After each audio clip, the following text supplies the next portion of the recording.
Officers Phil Stonebanks and Dave Robson are policing the A1 dual carriageway. Even at this hour, Britain's longest road is still busy.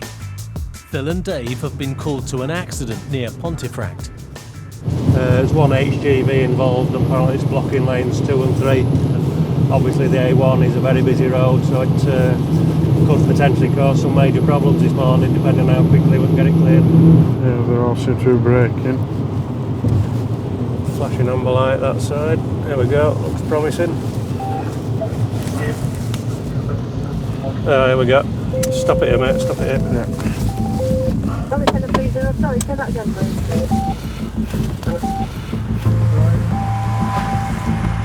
The motorway cops' first priority is to assess the scale of the problem they face and alert the control room. Yeah, and with the HGV now, just to let you know, it's been coming southbound. The vehicle is currently jackknifed in the central res. Both carriageways are disrupted. The jackknife truck is blocking one of the northbound lanes. The crash barrier and tons of earth have been ripped up and dumped in the southbound lane. It was raining, it was pitch black, there's no street lighting on that particular section. So basically everything was against us. Slow down! Flipping heck! I remember Phil screaming down the radio saying, look, we need these traffic slowing, make sure they're stopping, because they were just flying by us. Slow down!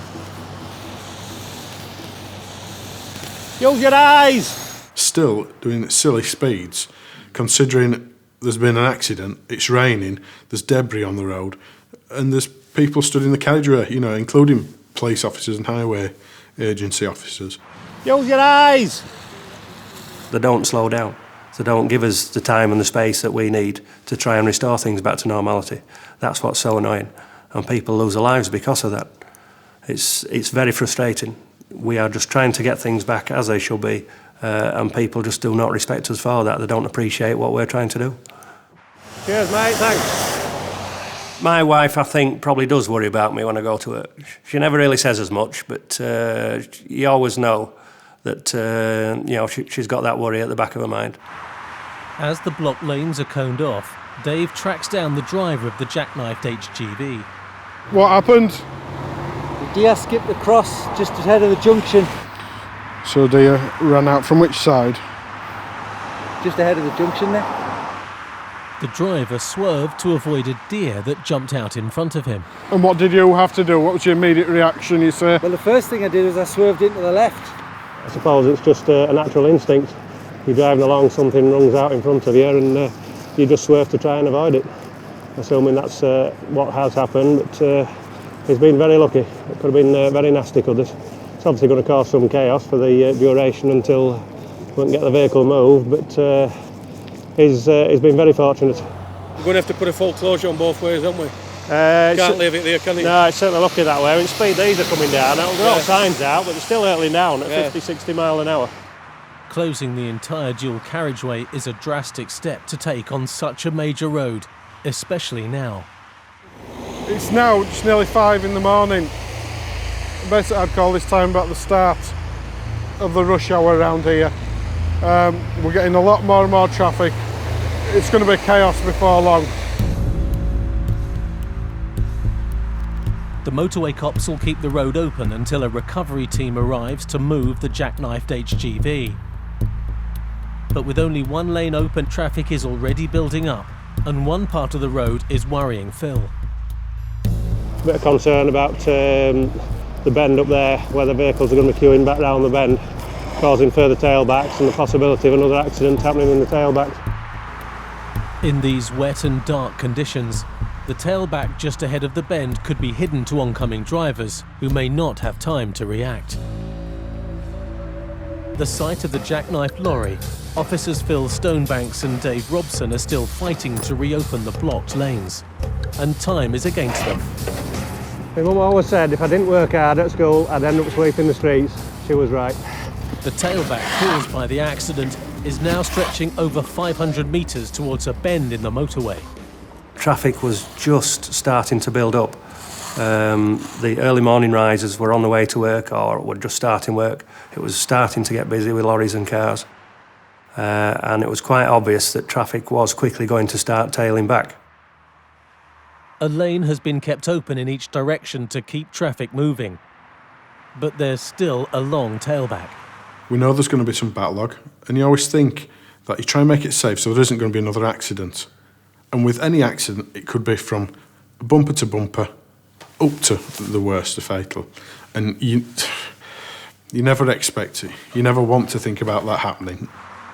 As they wait for a recovery team to shift the HGV, a call comes in over the radio. It's just what the cops feared.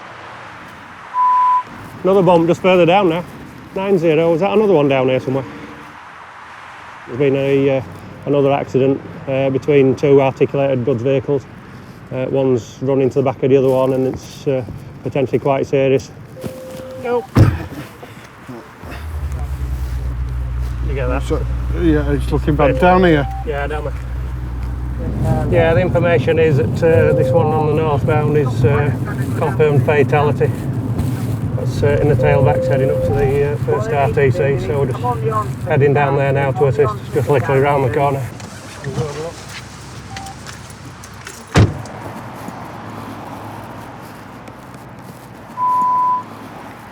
What a mess. When I got to the scene and saw the state of the lorry, it was a pretty harrowing sight. Tragically, the driver of the lorry hasn't survived. The engine smashed to pieces in this, where you can see that he's nowhere surviving that. The gearbox had been smashed out, the prop shaft had been smashed out. That's the most damage I've seen to a lorry in my 17 years as a traffic officer. It was horrendous. Jesus.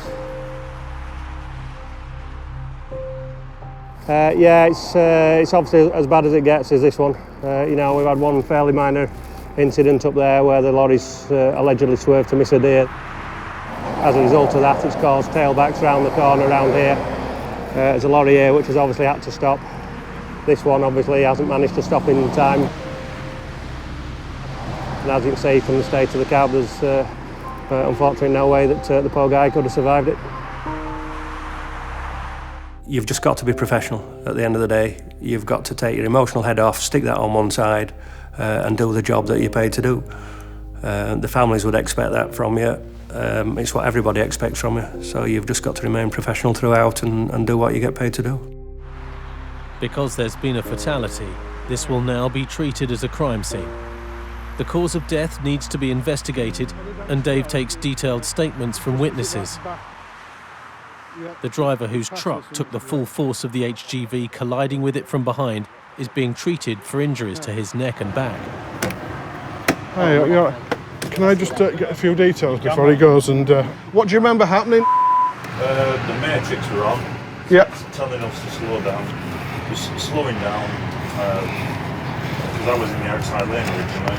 It's in the matrix, pulled into the near side, and I slowed down virtually to stopping. And I just looked in the mirror and this truck behind me and just went to brace myself. Right, okay then. Like I say, someone will come and speak to you and just jot it down in writing later on. Right, thank you very much. Cheers. We know on this time matrices were set to slow people down. We don't know what has happened and the reason why, but that should have slowed the traffic down. The HGV hit the end of the tailback with such force, it caused a domino effect, pushing 3 trucks into one another and then finally shunting into a BMW. Cool. While they investigate the accident, the traffic continues to build up. And the knock-on effects from this will be felt for miles around. That all became part of one big accident scene. The scene was locked down for, I believe it was about 15 hours. The A1 was closed, which obviously caused horrendous problems for anyone who was wanting to use that road or even the surrounding area. The motorway cops will be on duty all night to reduce the chaos caused by diverting thousands of vehicles to B roads surrounding the crash site. Go on.